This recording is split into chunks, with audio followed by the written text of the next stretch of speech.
আমরা ভিতরে লক খুলে আসার পর আমাদের প্ল্যানিং অনুযায়ী আমাদের এই যে জায়গাতে সুরের হিসাবে আমরা রাখবো, এগুলো পরবর্তীতে আমরা এখানে কাজ করবো, দেন এখানে সুরের থাকবে। আর এটা সাধারণত আমরা অফিস সেট আপের জন্য নিয়েছি। এই জায়গাটা স্পেসটা হলো একদম লিভিং স্পেস, যেখানে ইউজ অফ জায়গা। প্রত্যেকটা টাইস আছে আপনাদের 1 ফিট করে, তাহলে বুঝতে পারছেন প্রায় 10 ফিট আপ আছে এখানে। তারপরে আসুন এখানে একটা ডাইনিং, এগুলো আমরা ক্লিন করা হয়নি, এগুলো ক্লিন করবো ওই চিন্তা ভাবনা আছে আমাদের মাথায়। দেন ক্লিন করার জন্য খালাকেও বলা হয়েছে।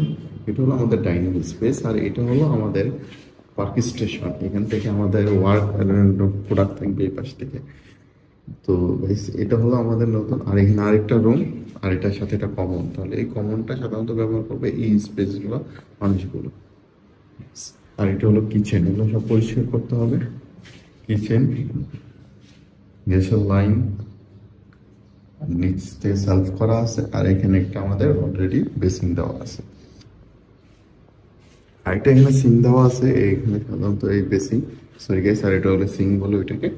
তো এই হলো আমি, আর বাকি যা আছে তাই। তারপরে ঢোকার পর আমরা যা দেখতে পারবো সেটা হলো আমাদের রুম। আমাদের রুমটা আর কাজ বাকি রয়েছে, পর্দা কিনতে হবে, এসি লাগাইতে হবে, মোটামুটি অনেকগুলো কাজ বাকি রয়েছে। ওই কাজগুলো কমপ্লিট করার পর এটার সাথে অ্যাটাচড বাথরুম, আর এটার সাথে একটা বারান্দা আছে, পাশ থেকে জানলা।